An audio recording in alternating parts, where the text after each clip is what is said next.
back to another What's in There video. We're going to take and show you exactly what comes in a box and then talk about it for a little bit, show you everything that's in there in detail, and then I'll give you my final thoughts after that as well. But today we're taking a look at the expansion called the Galactic Divide for Small Star Empires, which is a game that's put out by Arcona Games, and I reviewed that game last week, so we're going to revisit the expansions this week, each having their own video. So let's get down to the table. I'll show you what you're going to get and go over it in some detail, and then we'll come back with some final thoughts in just a few moments. So this is everything that you're going to be getting in the Galactic Divide expansion for Small Star Empires. You're first of all going to be getting 4 unexplored system tiles to add to that variant of the base game, 4 new system tiles that you can add to that mix as well, 3 new battle station miniatures to be added to your pool of cities and trade posts, 2 discs and 1 cube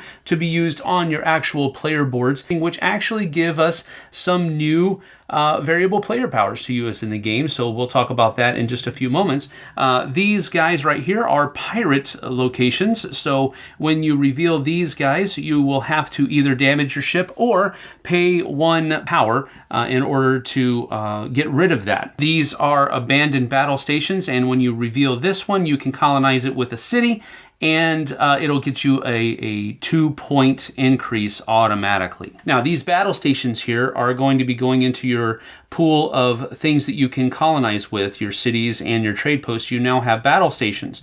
And battle stations, when they are put next to other people's colonies, they're going to get you a number of power that's listed here based upon what kind of colony they're next to. If they're next to a city, that city is going to give them 2 power. If they're next to a trade post, then that trade post is going to get them just 1 power. And then this power here is used to fire off your different special powers that your specific race has. So let's go ahead and take a look at those. So as you're looking at the sheet here, the power is tracked over here on this track, and then you have your discs here that you can move along on either of these 2 tracks right here. And you have 2 special abilities, one that's a little bit weaker than the other one. But these numbers here are the number of power that you have to play in order to do this special ability. So let's just say that during the course of the game, Blue has been able to accrue 7 power. So what they would be able to do is they would be on one of their turns be able to pay 2 of power and carry out this action right here, which says pragmatic colonization. Move one of your colonies to an uncolonized planetary system adjacent to it. Then score points for that system as though you colonized it. So if you pay 2 power, you'll be able to possibly get some more points to do that.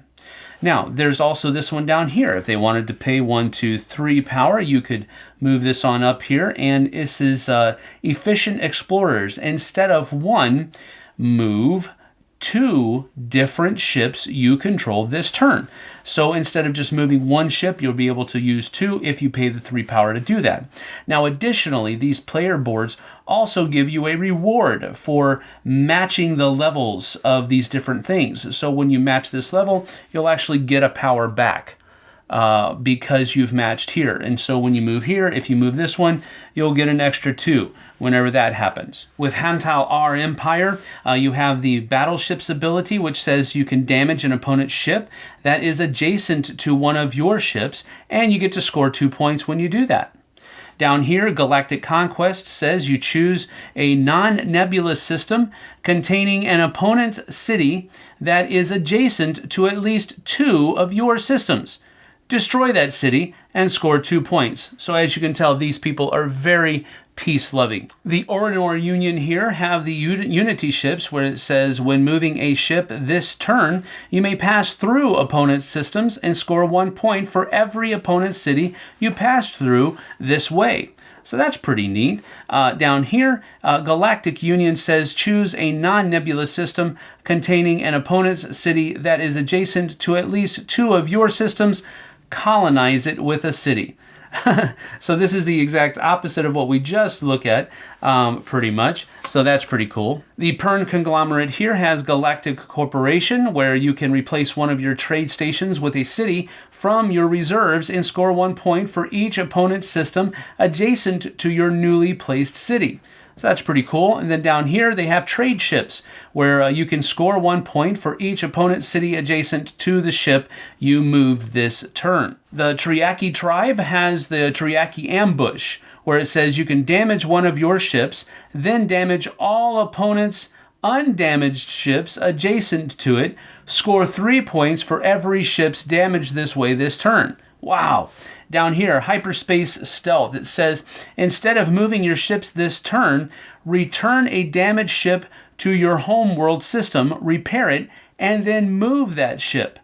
You may pass through opponents' systems while moving with that ship. So that's a pretty cool thing where they're starting to try and provide some workarounds from being blocked in like that. And then finally, you have the Tolaran Republic, where it says Growing Federation, score 1 point for each system you control adjacent to your homeworld system. Then choose a system adjacent to your homeworld system and colonize it with a city. So that's pretty cool. And then here, Annex Systems. After you move and colonize with your ship, choose systems adjacent to that ship you moved with total planets amount of 3 among them, and colonize each of those systems with a city. Wow. So this is almost like, feels like the Borg almost. But those are the different variable player powers that the Galactic Divide expansion instills into small star empires. Now, as always with these What's in There videos, my main purpose here is just to show you what comes in the expansion so that you can then take that information and determine on your own whether or not you're going to purchase it, have a little bit more buying power, so to speak. And so that's really my main concern. But since I just reviewed the game, I thought I would also give my thoughts on the expansions as well, just as a kind of special addendum here. So basically with the Galactic Divide, out of the two, a little bit of a spoiler, but out of the two that we're going to cover this week, this one's probably my favorite because it adds in the variable player powers that I think are neat.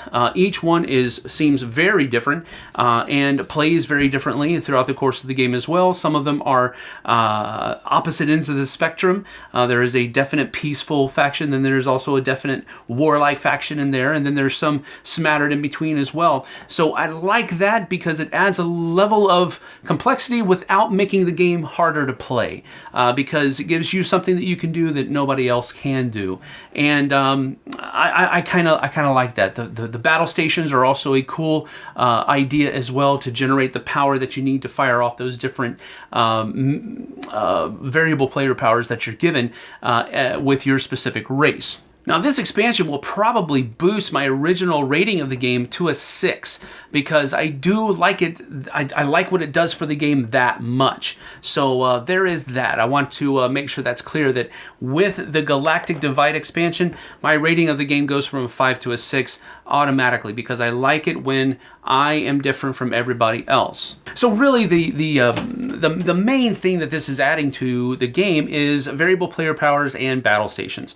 So that's a pretty cool thing. The other unexplored system tiles and then the extra system tiles that you can add in to build your boards and stuff like that, that's cool that they added them in. But your main thing that you're really looking at here are the variable player powers. So if that's something that kind of piques your fancy, then you really need to give Galactic Divide a look. So that's that for this What's in There video. Now you know, and you can make a better decision when you're purchasing those games and expansions. So thanks for joining me. We'll see you guys and gals on the flip side. Take care.